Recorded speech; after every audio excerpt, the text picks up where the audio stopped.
Hello everyone, welcome to vibrant study hub YouTube channel. तो आज हम करेंगे क्लास 10th साइंस के कुछ इम्पॉर्टेंट एमसीक्यू क्वेश्चंस। पहला क्वेश्चन है, which of the following are exothermic processes. ठीक है, तो एक्सोथर्मिक प्रोसेसेस क्या होते हैं पहले ये समझ लेते हैं। एक्सोथर्मिक प्रोसेसेस वो होते हैं जिनमें हीट और एनर्जी रिलीज होती है। ठीक है ना, ऐसे प्रोसेसेस जिसमें हीट या एनर्जी रिलीज हो उन्हें हम एक्सोथर्मिक प्रोसेसेस कहते हैं। ठीक है, तो इसमें पहला ऑप्शन है reaction of water with quicklime. ठीक है, reaction of water with quicklime का मतलब है H2O प्लस CaO। ठीक है, H2O प्लस CaO। ठीक है ना, क्विकलाइम आपको पहले भी बता चुका हूँ, CaO होता है, वाटर आपको बताइए H2O। जब हम इन दोनों को रिएक्ट करवाएंगे तो हमें मिलेगा CaOH होल ट्वाइस, जिसे हम स्लेक्ट लाइम भी कहते हैं, प्लस हीट भी इसमें निकलती है। तो हीट निकल रही है तो इसका मतलब ये एक एक्सोथर्मिक प्रोसेस है। सेकंड है डाइल्यूशन ऑफ एन एसिड।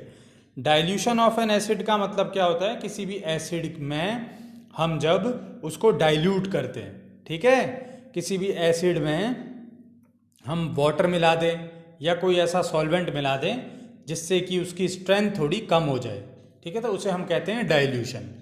तो देखिए, डाइल्यूशन जब हम करते हैं उस दौरान भी हीट निकलती है, इसीलिए यह एक एक्सोथर्मिक प्रोसेस है। थर्ड है evaporation of water. Evaporation of water जो होता है वो एक एंडोथर्मिक प्रोसेस है, एक्सोथर्मिक नहीं है। वो क्यों, ये भी बता देता हूँ। देखो, जब इवेपोरेशन होता है तो उस दौरान हमें हीट देनी पड़ती है, बिना हीट दिए इवेपोरेशन नहीं होता, और ये एक्सोथर्मिक का जस्ट अपोजिट हो जाता है। ठीक है, एक्सोथर्मिक रिएक्शन में हीट निकलती है और एंडोथर्मिक में जो है एब्जॉर्ब होती है। ठीक है ना, तो ये एक एंडोथर्मिक रिएक्शन का एग्जांपल है। Fourth is sublimation of camphor. Sublimation होता है किसी भी सब्सटेंस का सॉलिड से डायरेक्ट गैसेस स्टेट में चेंज हो जाना, ठीक है, without going through the liquid state. तो सब्लिमेशन में भी हमें हीट देनी पड़ती है, इसीलिए एक एंडोथर्मिक रिएक्शन है। तो इसका आंसर हो जाएगा फर्स्ट एंड सेकंड, यानी A option is the correct.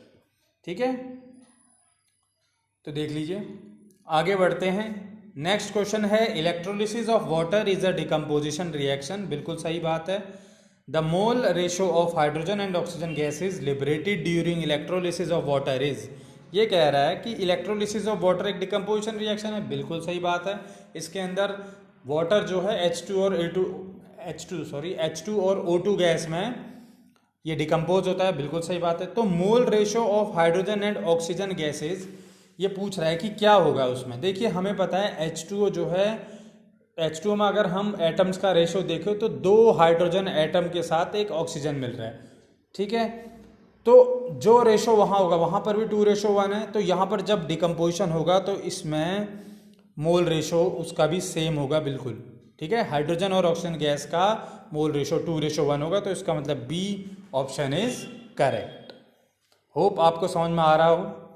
ठीक है, तो बी ऑप्शन इज करेक्ट। अब आगे बढ़ते हैं। Next question is, which of the following statements about the given reaction are correct. Reaction है 3Fe plus 4H2O goes to Fe3O4 plus 4H2। ये एक रिएक्शन है। ठीक है, इस रिएक्शन में ये कह रहा है ये जो 4 स्टेटमेंट हैं इनमें से कौन सी स्टेटमेंट सही है। तो पहली स्टेटमेंट देखते हैं, iron metal is getting oxidised. ये कह रहा है क्या आयरन मेटल इसमें ऑक्सीडाइज हो रहा है। तो देखिए, रिएक्टेंट में आयरन जो है 3Fe है, और आप अगर प्रोडक्ट में देखेंगे तो Fe3O4 हो गया, तो आयरन के साथ ऑक्सीजन ऐड हो गया। तो जैसा कि मैं पहले भी बता चुका हूं कि addition of oxygen is known as oxidation. तो यहाँ पे पहली स्टेटमेंट बिल्कुल करेक्ट है, iron metal is getting oxidised, ये बिल्कुल सही है। दूसरा है वाटर इज गेटिंग रिड्यूस्ड। पानी का रिडक्शन हो रहा है, H2O का यहाँ पे रिडक्शन हो रहा है, बिल्कुल हो रहा है। देखिए, H2O रिएक्टेंट में यहाँ पे देखिए 4H2O है, और प्रोडक्ट में आप देखेंगे तो ऑक्सीजन रिमूवल हो रहा है। ठीक है, रिमूव हो रहा है। तो removal of oxygen is also known as reduction. तो यहाँ पे वाटर इज गेटिंग रिड्यूस्ड। ठीक है, third is water is acting as reducing agent. क्या वाटर यहाँ पे रिड्यूसिंग एजेंट की तरह बिहेव कर रहा है, पहले समझ रहे थे। देखिए, ये आपके लिए नया है। रिड्यूसिंग एजेंट क्या होता है? रिड्यूसिंग एजेंट वो होता है जो दूसरों को रिड्यूस करवाए और खुद ऑक्सीडाइज हो। तो यहाँ पर तो वाटर का रिडक्शन हो रहा है, ठीक है, तो इसका मतलब ये खुद ऑक्सीडाइज नहीं हो रहा है, ठीक है ना। तो यहाँ पे ये रिड्यूसिंग एजेंट नहीं होगा, एक्चुअल में यहाँ पे ये ऑक्सीडाइजिंग एजेंट होगा। ऑक्सीडाइजिंग एजेंट क्या होता है? जो दूसरों को ऑक्सीडाइज कराए और खुद रिड्यूस हो। तो यहाँ पे वाटर खुद रिड्यूस हो रहा है और दूसरों को ऑक्सीडाइज करवा रहा है, तो इसका मतलब ये स्टेटमेंट थर्ड वाली गलत है और फोर्थ वाली water is act as oxidising agent, ये बिल्कुल यहाँ पे सही है। तो यहाँ पे फर्स्ट, सेकंड और फोर्थ स्टेटमेंट्स बिल्कुल करेक्ट हैं, तो C is the correct answer. ठीक है, होप ये भी आपको अच्छे से समझ में आ गया हो। फोर्थ क्वेश्चन है which of the following is a physical change. ये कह रहा है फिजिकल चेंज इनमें से कौन सा है। देखिए फिजिकल चेंज वो चेंज होता है जो कि रिवर्सिबल होता है, ठीक है ना।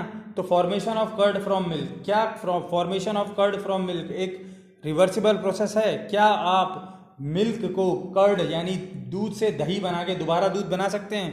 बिल्कुल नहीं बना सकते। तो ये एक केमिकल चेंज है, ना कि फिजिकल। सेकंड है राइपनिंग ऑफ फ्रूट्स, फ्रूट्स का पक जाना, ठीक है, तो ये भी एक केमिकल चेंज है, आप दोबारा से पके हुए फ्रूट को कच्चा नहीं कर सकते। Third is getting salt from sea water, देखिए ये एक फिजिकल चेंज है। कैसे? क्योंकि आप किसी सी वाटर में से अगर सॉल्ट एक्सट्रैक्ट करते हैं बॉइलिंग के थ्रू, तो आप उसको दोबारा मिला के, ठीक है, आप रिवर्सिबल कर सकते हैं उस प्रोसेस को, तो ये एक फिजिकल चेंज है। ठीक है, डी है burning of would, burning of would यानी लकड़ी को जला देना। देखिए लकड़ी को जला देना एक केमिकल चेंज है, क्योंकि एक बार आपने लकड़ी को जला दिया तो आप वापस से उस वुड को उस, ठीक है, पुरानी वाली फॉर्म में नहीं ला सकते, तो इसीलिए ये भी एक केमिकल चेंज है। तो इसका आंसर हो जाएगा सी। ठीक है, होप आपको ये चारों क्वेश्चन अच्छे से समझ में आ गए हैं, बहुत ही इंपॉर्टेंट हैं और ये पेपर में पूछे जा सकते हैं। तो अगर आपको ये सब कुछ समझ में आया है तो please like, share and subscribe this channel.